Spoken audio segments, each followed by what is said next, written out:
부활하신 예수님께서 승천하시면서 성령을 보내주시겠다고 약속하셨고요.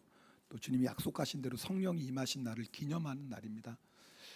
단순히 성령이 우리에게 보내주신 것이 감사와 찬송뿐만 아니라 실제로 성령님께서 내 삶을 다스려 주시옵소서 우리가 사모하고 또 결단하는 예배이기도 합니다. 성령을 받은 것과 성령 충만한 삶은 다릅니다. 사도행전 2장 38절에 보면 회개하여 각각 예수 그리스도 이름으로 세례를 받고 죄사함을 받으면 성령의 선물을 받는다고 분명히 약속하셨습니다. 그러므로 예수 믿는 자들은 성령의 선물을 받은 자들입니다. 우리가 예수님을 주님으로 고백하고 또 하나님을 아버지라고 부를 수 있는 것은 성령의 역사이십니다. 그러나 성령을 받았다고 해서 늘 성령 충만한 건 아닙니다. 성령 충만이 뭐예요? 성령께서 우리 인생을 다스리시고 성령님의 뜻대로 우리가 인도함을 받는 겁니다. 성령 충만한 사람의 삶의 모습은 첫 번째 뭐냐면 사도행전 1장 8절입니다. 우리 사도행전 1장 8절 말씀 함께 읽겠습니다. 오직 성령이 너희에게 임하시면 너희가 권능을 받고 예루살렘과 온 유다와 사마리아와 땅끝까지 이르러 내 증인이 되리라 하시니라. 아멘. 성령 받은 사람의 첫 번째 모습은 예수님의 증인되는 거예요.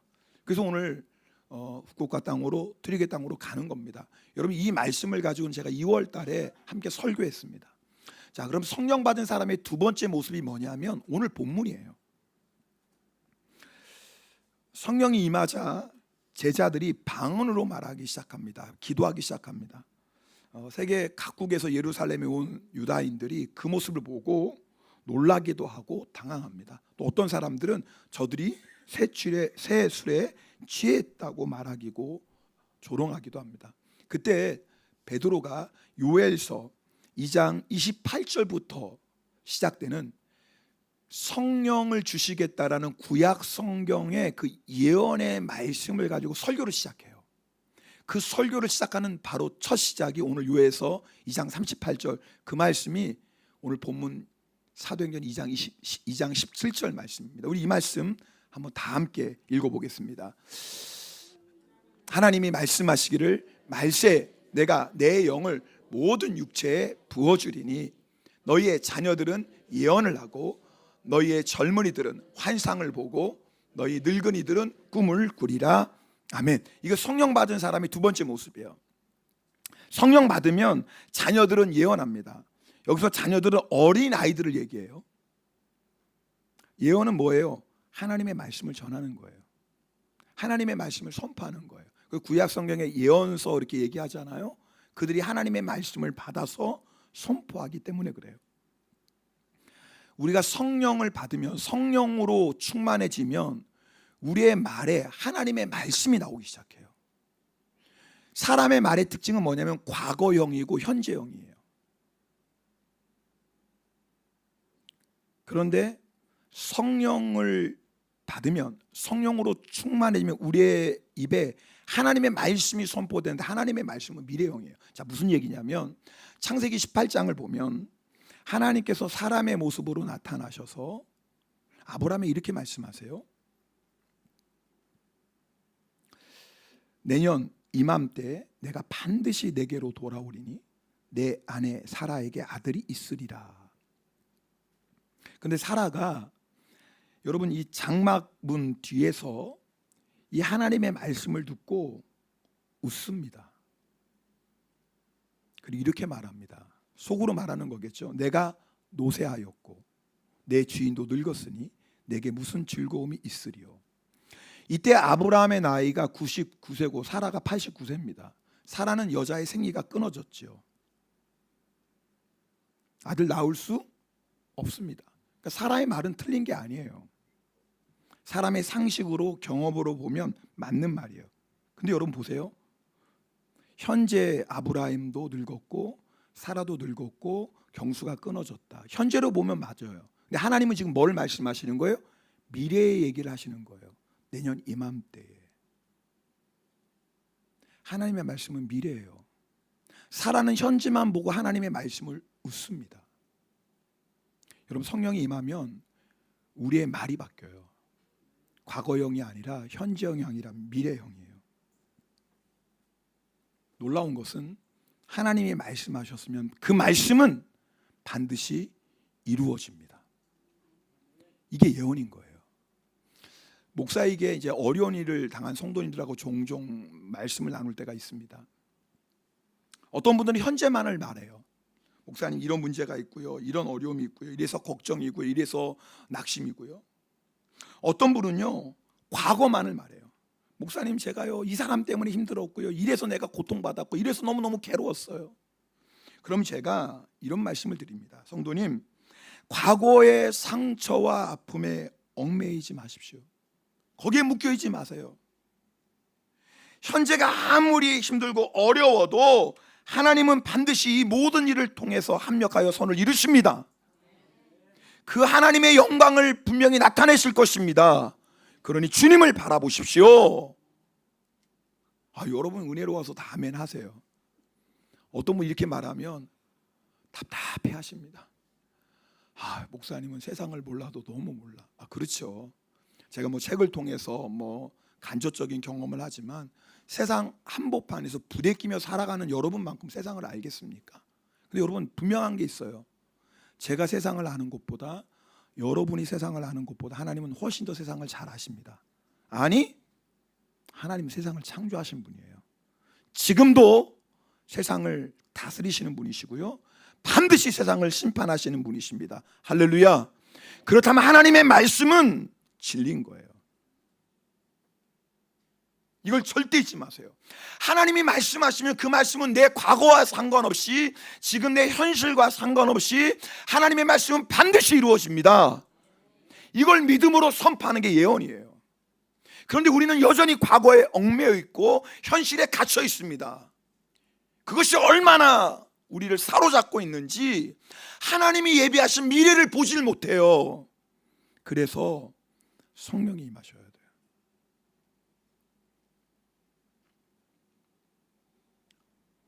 목사나 장로, 권사나 집사님만 예언하는 거 아니에요. 신앙생활 오래 한 사람들만 예언하는 게 아니에요. 성령을 부어주시면 어린아이도 예언을 해요. 성령을 부어주시면 늙은이들도 꿈을 꾼다고 그랬어요. 조건이 없어요. 얼마만큼 배웠고, 얼마만큼 능력이 있고, 얼마만큼 가졌고, 성경 그런 거 아무 언급 없어요. 성령이 임하시면 어린아이부터 노인까지 예언하게 될 줄 믿습니다. 여러분 어떠세요? 여러분 성령 충만하십니까? 혹시 여러분 가운데 여전히 과거의 상처와 아픔에 얽매여 있는 분 없습니까? 아니면 눈에 보이는 세상이 전부인 것처럼 세상이 화려하고 멋져 보이죠? 그죠? 근데 세상 사람도 알아요. 이 세상이 영원하지 않은 거. 그런데도 이 세상 안에 갇혀서 살아가요. 이게 전부니까. 우리는요, 하나님이 계시잖아요. 온 역사의 주관자 되시는 하나님이 계시잖아요. 할렐루야. 성령이 임하면 그 믿음의 눈이 열리는 거예요. 어떤 사람은 현재가 없이 어떻게 미래가 있겠습니까? 여러분, 미래형으로 사는 것을 현재를 무시하는 걸로 생각하시면 안 됩니다. 오히려 미래에 하나님의 말씀을 붙잡고 사는 사람은요, 현재에 더 충실합니다. 왠 줄 아세요? 어떤 어려움이 없고 어떤 고난이 와도 절대 무너지지 않아요. 하나님이 허락하신 지금의 삶에 충실할 수 있는 이유는 하나님께서 반드시 지금의 상황을 통해서도 얼마든지 하나님의 뜻을 이루시기 때문에 그렇습니다. 생각지 못한 문제를 만날 때 있습니다. 때로 넘어지기도 하죠. 그러나 다시 일어납니다. 왜요? 우리로 하여금 예언하게 하시는 성령님께서 우리를 일으켜 주시고 어떤 어려움을 만나도 능히 감당할 수 있는 힘과 지혜를 주시기 때문에 그렇습니다. 여러분하고 나눈 적이 있지만 지금은 고인이 되셨어요. 한국 최초의 맹인 박사 강영우 박사님, 여러분 이 얘기 다 아실 겁니다. 14살 때 축구하다가 공에 눈을 맞아서 실명됩니다. 아버지 어머니 모두 세상 떠나시고 소녀 가장이었던 그 큰 누님이 과로로 죽습니다. 나머지 삼형제는 뿔뿔이 흩어집니다. 과거를 보면 불평과 원망으로 끝날 인생입니다. 현재를 보면 소망이 없어요. 그런데 이 강영우 박사가요, 그 절망의 순간에요, 잘 들으세요, 어릴 적 어머니부터 물려받은 그 신앙을 붙잡아요. 그리고 소망을 품습니다. 하나님은 자기 형상대로 사람을 만드셨다. 그러므로 나는 하나님으로부터 특별한 사명과 목적을 가지고 태어났다. 비록 내가 고아의 맹인이지만 하나님은 이런 나에게도 존귀함과 사명을 주셨다. 할렐루야. 얼마나 멋진 믿음의 고백이에요. 이게 예언이에요. 나는 고아고 나는 장님이지만 지금의 현실에 나는 얽매이지 않는 거예요. 왜? 하나님은 반드시 나를 향한 계획이 있다, 그 말이에요. 당시 한국에 사는 맹인이 할 수 있는 직업은 두 가지였다고 합니다. 점쟁이가 되거나 안마사 하는 거예요. 근데 강용호 박사는 이런 현실을 뛰어넘는 방법은 공부밖에 없겠구나.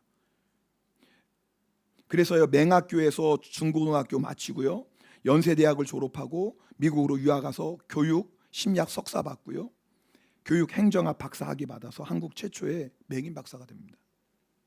그는 장애인이었지만 사람들의 동정을 구하지 않아요. 나는 하나님의 축복의 도구다라고 예언합니다. 그리고 하나님은요, 그 예언대로 그의 삶을 이끌어 가세요. 그는 자신의 실명이 자신뿐만 아니라 모든 사람에게 축복의 통로가 되었다고 하며 이렇게 간증합니다. 들어보세요. 가족 모두가 저의 실명으로 인해 훌륭한 사람이 되었습니다.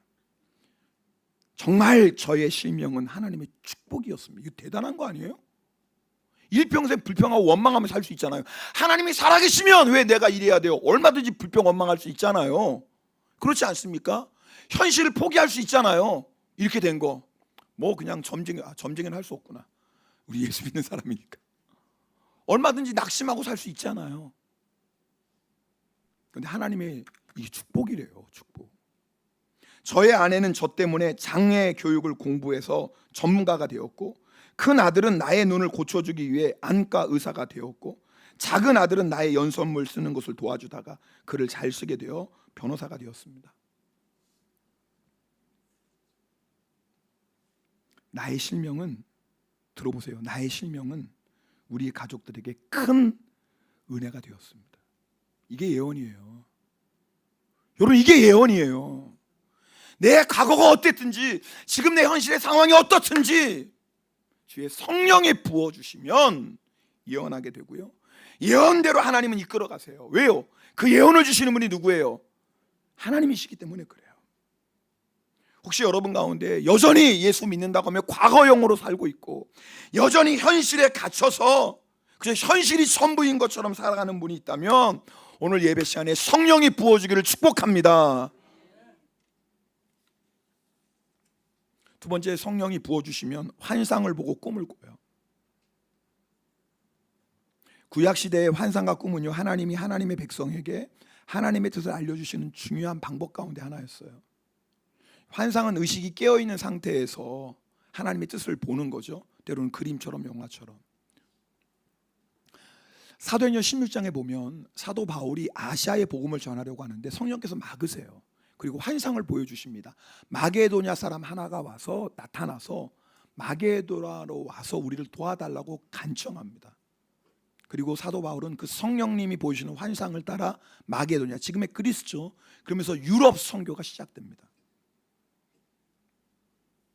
환상이라는 초자연적인 현상이 중요한 게 아니라 하나님께서 환상을 통해서 바울에게 하나님의 계획을, 하나님의 비전을 보여주신 거예요. 그래서 여러분, 이 환상이라는 단어를 영어 성경은요, 비전이라고 해요. 비전. 꿈도 마찬가지죠.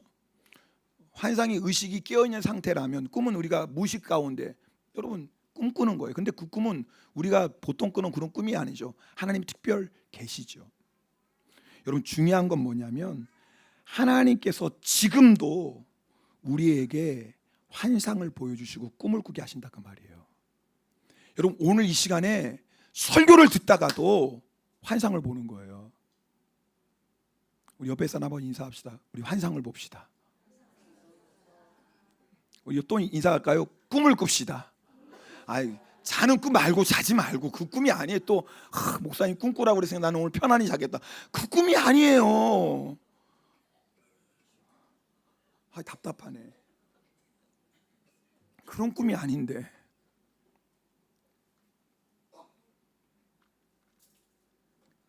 성령 하나님은요, 우리 가운데 오셔서 어떤 일을 행하신지 요한복음 16장 13절 말씀 우리 함께 보겠습니다. 요한복음 16장 13절입니다. 그러나 진리의 성령이 오시면 그가 너희를 모든 진리 가운데로 인도하시리니 그가 스스로 말하지 않고 오직 들은 것을 말하며 그 다음에 뭐예요? 장래일을 너희에게 알리시리. 할렐루야. 이게 환상을 보고 꿈을 꾸는 거예요. 여러분, 이 꿈이 없으면, 비전이 없으면 사람은요 허무함에 빠져요. 작은 일에도 절망합니다. 왜 살아야 하는지를 모르기 때문에 육신의 정욕을 따라 기분대로, 감정대로, 눈에 보이는 세상을 따라가요. 잠언 29장 18절은 이런 삶을 뭐라고 얘기하냐면 묵시가 없으면 방자행한다 그랬어요. 근데 이 묵시를 일본어 성경에 뭐라고 해석한지 알아요? 마보로시가 낫게레바. 마보로시라고 그랬어요. 마보로시가 낫게레바 타미와 스키 갓데니 후루마고. 지 마음대로 사는 거예요. 여러분, 우리가 왜 내 마음대로 삽니까? 꿈이 없어서 그래요. 비전이 없어서 그래요. 여러분, 세상에서 아무리 열심히 살아도 비전이 없고 꿈이 없는 사람은 자기 마음대로 사는 사람이에요. 그 마지막은 멸망이에요. 여러분, 세상 사람들만 그런 게 아니잖아요. 우리가 예수 믿으면서도요 비전도 꿈도 잃어버리고 사는 성도들이 얼마나 많아요. 여러분, 예수 처음 만났을 때 분명히 주님이 주시는 비전이 있었죠. 오늘 반응이 왜 이러지? 아니, 예수 안 만난 사람은 이게 무슨 말인지 모르지만 예수 만나신 분들, 여러분 주님 처음 만났을 때 비전이 있었죠. 꿈이 있었잖아요. 반드시 그래요. 난 예수님 만났는데 꿈 비전 모르는데 그 사람은 예수님이 아닐 가능성이 굉장히 높아요. 예수님 만나면 반드시 꿈을 주고 비전을 주세요. 내가 어떤 과거에 있든지 내 삶의 현재가 어떤지 주님을 만나면 주의 성령께서 예언하게 하시고 환상을 보게 하시고 꿈을 꾸게 하세요. 할렐루야. 물어볼게요. 지금도 그 비전과 그 꿈을 가지고 있습니까? 이게 중요한 거예요. 혹시 여전히 예수 믿는다고 하면서도 과거에 얽매여 있진 않아요? 내가 주님 믿는다고 하면서 하나님의 계획은 보지 못하고 현실에 지배받고 때로는 현실에 안주하고 살아가고 있지는 않습니까? 마치 눈에 보이는 것이 전부인 것처럼. 오늘 예배 시간에 여러분 그냥 앉았다 가시면 안 돼요. 30분 설교지만 그냥 앉았다 가시면 안 돼요. 오늘 이 시간에 내가 만약 주님 만났을 때 그 비전, 그 꿈을 잃어버렸다면 다시 한번 성령이 충만하게 부어주셔서 회복되기를 축복합니다. 반드시 그러셔야 돼요. 오늘 설교 드리면서 이게 지금 무슨 말인지 모르시는 분은 오늘 주님 만나길 기도하셔야 돼요. 주님 만나주세요. 성령님, 저에게 충만하게 임재해 주세요. 기도하셔야 돼요. 우리가 성령의 충만함을 받으면, 성령으로 기름 부음 받으면 반드시 세 가지 영역에서 예언하고 환상을 보고 꿈을 꿔요. 사실 이 세 가지 영역은 하나님께서 우리 교회를 개척하게 하실 때 주셨던 비전이에요. 첫 번째는 내 인생의 영역, 개인적인 영역에서 예언하고 환상을 보고 꿈을 꿔요. 다른 말로 하면 믿음의 인물이 되는 거예요. 여러분, 하나님은 지금도요 사람 찾습니다. 아세요? 지금 예배 시간에도 사람 찾고 계세요. 오늘 이게 다 예배 드리고 있지만 하나님 지금도 이 가운데 누가 사모함으로, 갈급함으로 성령을 사모하고, 그래서 성령을 기름 붓듯이 부어주셔서 하나님의 나라를 꿈꾸는 사람, 세상 가운데 하나님의 영광을 나타내는 사람을 찾고 계세요.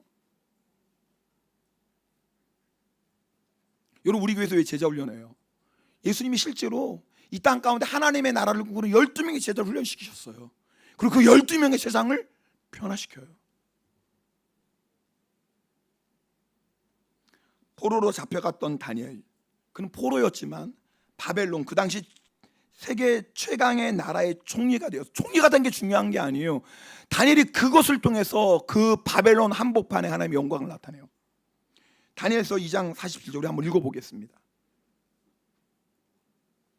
다니엘 2장 47절입니다. 시작. 왕이 대답하여 다니엘에게 이르되 너의 하나님 참으로 모든 신들의 신이요. 보세요, 이 기가 막힌 고백 아니에요?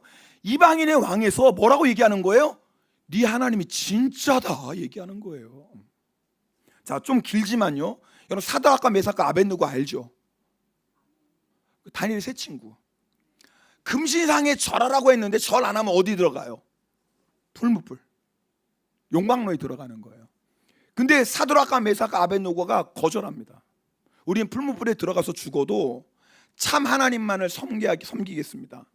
근데 여러분 아시죠? 하나님이 천사를 보내서 세 친구를 보호하세요. 그때 느부갓네살이 고백하는 거예요. 여러분 좀 길지만 그래도 함께 읽겠습니다. 자, 우리 28절부터 시작. 느부갓네살이 말하여 이르되 사드락과 메삭과 아벳느고의 하나님을 찬송할지로다. 그가 그의 천사들을 보내사 자기를 의뢰하고 그들의 몸을 바쳐 왕의 명령을 거역하고 그 하나님 밖에는 다른 신을 섬기지 아니하며 그에게 절하지 아니한 종들을 구원하셨도다. 그러므로 내가 이제 조서를 내리노니 각 백성과 각 나라와 각 언어를 말하는 자가 모두 사드락과 메삭과 아벳느고의 뭐예요? 하나님께 경솔히 말하거든. 그 다음에 어떤 일이 일어나요? 그 몸을 쪼개고 그 집을 거름더미로 삼을지니 이는 이같이 사람을 구원할 다른 신이 할렐루야 이거예요. 여러분 세 사람이 무슨 힘이 있겠어요? 그 어마어마한 바벨론 왕이 절해. 한번 절해야지 어떻게 해요? 절하질 않아요. 불불 들어간다. 들어가겠대요. 놀랍죠? 근데 그 믿음으로 사는 바보 같은 그 세 사람을 통해서 하나님의 영광이 나다. 여러분 왜 하나님 우리를 통해 영광을 나타내시지 못하는 줄 아세요? 우리 주님 믿죠. 하나님 섬기죠. 근데 결정적인 순간에 자 사드락 메삭과 아벳느고 지금 한 번 더 기회 주겠다. 경배. 그럼 살아. 그럼 우리 어떻게 해요? 왕이요. 아까는 정신이 없었습니다. 아까는 제가 물론 하나님을 믿긴 믿습니다. 그러나 뭐 그 하나님만 하나님이겠습니까? 이 신상도 하나님이죠. 한 번 더 기회 주셔서 감사하나이다. 그리고 뭐예요? 절해요. 뭐라고 얘기해요? 하나님 아시지요? 하나님 아시지요? 제 마음은. 그러나 어쩔 수 없으니 알지.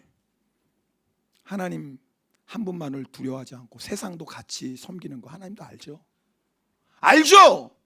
하나님도 믿지만 세상도 의지하는 거 알죠. 알죠. 하나님 아세요. 그래서 하나님의 역사가 나타나질 않아요. 여러분 우리가 너무 똑똑해요. 똑똑해도 너무 똑똑해요. 계산을 너무 기가 막히게 잘해요. 여러분 그게 나쁘다는 거 아니에요. 오해하지 마세요 지금. 근데 그것 때문에 하나님도 타협해요. 믿음도 타협해요. 예수 믿어도 그렇게 믿는 거 아니야. 바보같이 왜 이렇게 믿어. 일단은 살고 봐야지. 그리고 회개하고 하나님 하시지요. 그럼 하나님이 다 이해하셔. 용서하셔. 맞아요. 여러분 하나님 용서하실 겁니다. 근데 그거 제가 부인하지 않아요.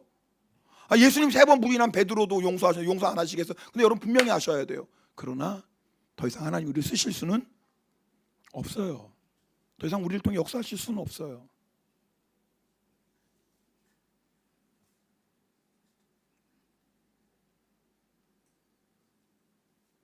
세상이 너무 커 보이죠? 화려해 보이죠? 대단해 보입니다. 근데 여러분 아세요? 하나님이 이 세상을 다스리고 계시고요. 영원할 것 같은 세상도 한순간에 무너져요. 아멘입니까? 아멘입니다. 그 세상을 소망으로 살아가요?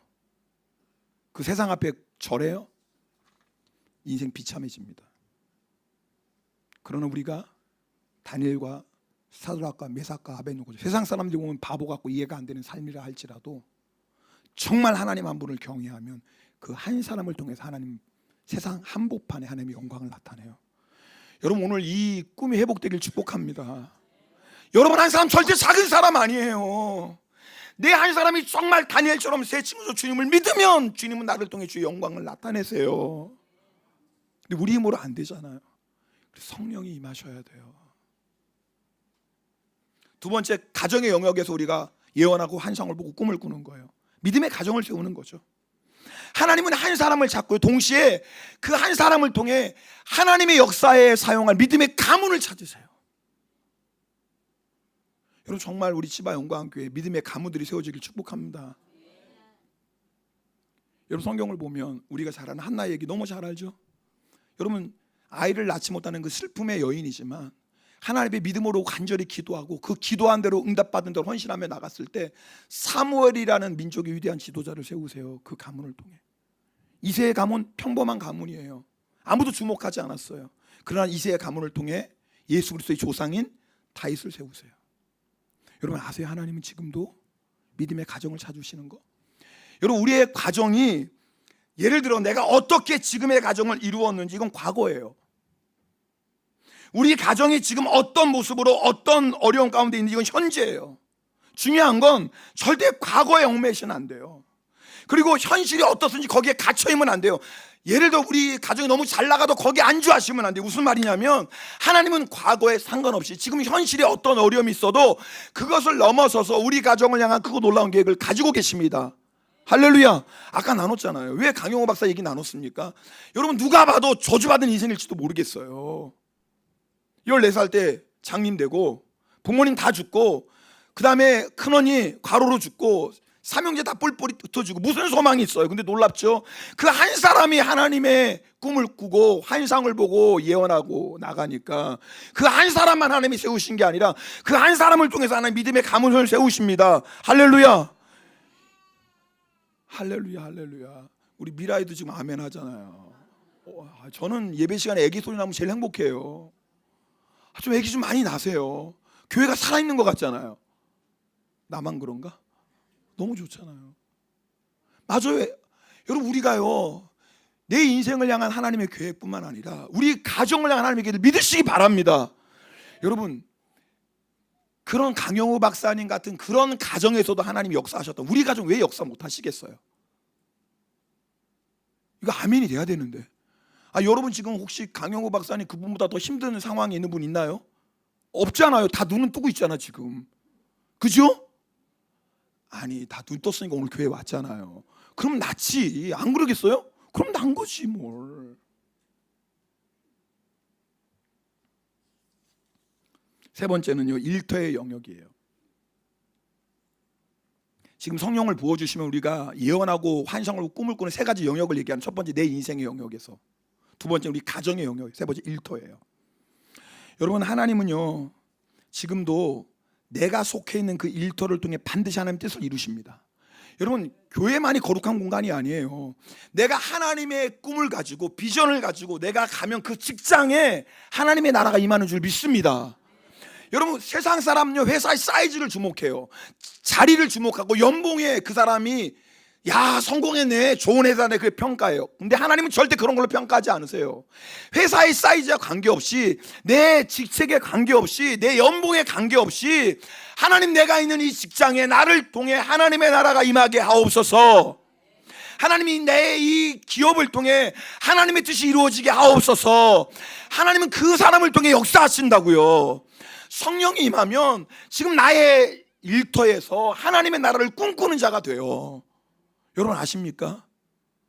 하나님이 지금도 그런 믿음의 기업을 찾고 계시는 것. 일본 기독인 사업가들이 일주일에 한 번씩 모여서 기도한다고 해요. 그들의 기도 제목이 이렇습니다. 주여 우리의 기업을 세워주시옵소서. 하나님이 기뻐하신 일에 마음껏 쓰임받는 능력의 기업으로 축복하옵소서. 일본 땅을 우리에게 주시옵소서. 아시아를 우리에게 주시옵소서. 세계를 우리에게 주시옵소서. 우리가 하나님의 영광을 위해 일하겠습니다. 멋지지 않아요? 세상 사람은 비웃죠. 야 무슨 조그마한 게 무슨 일본을 달래. 아시아? 야 웃기다. 뭐 세계를 달래고? 보세요. 여러분 우리가 주님이 주시는 환상과 꿈을 가지고 믿음으로 기도하고 나에게 허락하신 그 직장에서 최선을 다하면 하나님 반드시 역사하세요.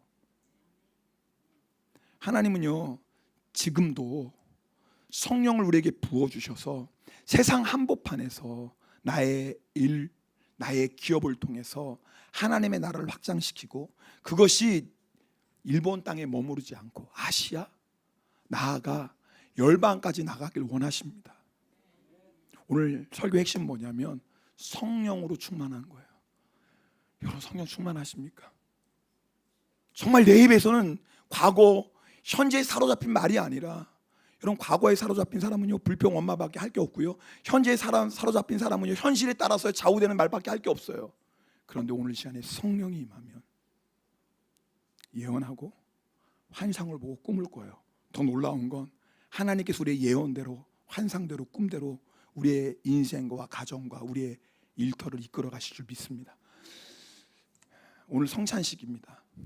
여러분 우리가 오늘 성찬을 통해서 정말 이 놀라운 성령의 기름 부으심이 임하고, 정말 오늘 여러분 뭐 다는 아니겠지, 뭐 다일 수는 없겠지, 근데 적어도 오늘 반, 아니 반도 너무 많나요? 믿음이 내가 없어서 그런가?